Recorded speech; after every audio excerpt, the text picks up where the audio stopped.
لە پێناو بەرژەوەندی گشتی هەرێمی کوردستان و ڕوبەڕووبوونەوەی هەرپێشهاتێک یەکڕێژی و یەکهەڵوێستی لایەنە سیاسیەکان بە گرنگ و پێویست دەزاندرێ. داواش دەکرێت جیاوازی بۆچوونەکان و بەرنامەی حزب و لایەنە سیاسیەکان بخرێتە خزمەتی گشتی و لە بەرژەوەندی خەڵکی کوردستان بەکار بهێنرێ.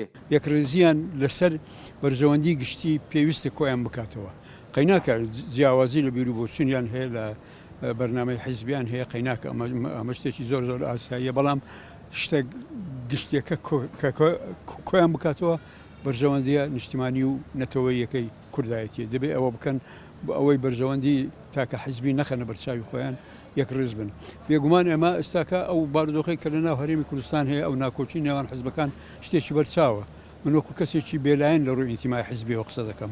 پێم ناخۆشە ئەوە حەز ناکەم ڕۆژگارێک هەبووە کە بارودۆخی هەتا سەرتاسەری عێراقیش ساڵانێکی زۆر پێشوو ئێستاکە ئەمە لەناو کاری سیاسی کارمان کردووە با بڵێن حزبەکان یەکتریان دەگرتەوە، هەڵویستی یەکڕێزیان دەبوو بەرامبەر بە کێشە گشتیەکان. وەک چاودێران ئاماژەی بۆ دەکەن لە ڕابردوو هەر کاتێک هێز و لایەنە سیاسیەکان یەکگرتو و یەکهەڵوێز بن بە تایبەتی لەسەر پرسە چارەنووسازەکان ئەو کاتە دەستکەوتی گەورە و گرنگ بەدەست هاتوون. بە پێچەوانەوە کوردستان زیانی زۆری سیاسی و ئابووری و تەنانەت دیبلۆماسی بەرکەوتووە. یەکڕێزی نێوماڵی کوڕ یەکڕێزی لایەنە سیاسیەکان بۆتە ئەرکێکی مێژووی ئەرکێکی سەرشانی هەموو لایەنە سیاسیەکانی گۆڕەپانی سیاسەکەیە.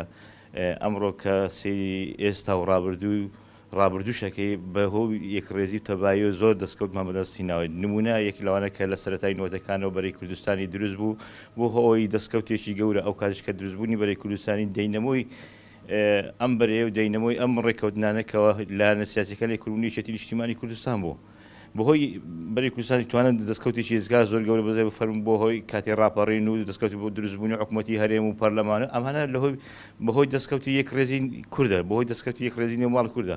ئەم ڕۆژ کابینی لە گۆڕەپانی سیاسی بەحەقەت ئەمڕۆ کە ناوچەکە لە ناوچی لە پشێویدایە پێویستە یەکڕێزی نێوماڵی کورد چۆن ئەمە ئەرکێکی سەرشانە وەکو ئەرکێکی نەتەوەیشە. وەک ئاماژەی بۆ دەکەن باشبوونی پەیوەندی نێوان لایەنە سیاسیەکان هەمیشە کاریگەری لەسەر ژیان و گوزەرانی خەڵکی کوردستان هەبووە. لەو پێناوەشدا یەکێتی نیشتیمانی کوردستان بەردەوام دەستپێشخەری هەبووە لە ئاساییکردنەوەی پەیوەندیەکانی لەگەڵ لایەنە سیاسیەکان و بەسەرکردنەوەی بارەگاکانیان. تا عەبدوڵەگەلی کوردستان، هەولێر.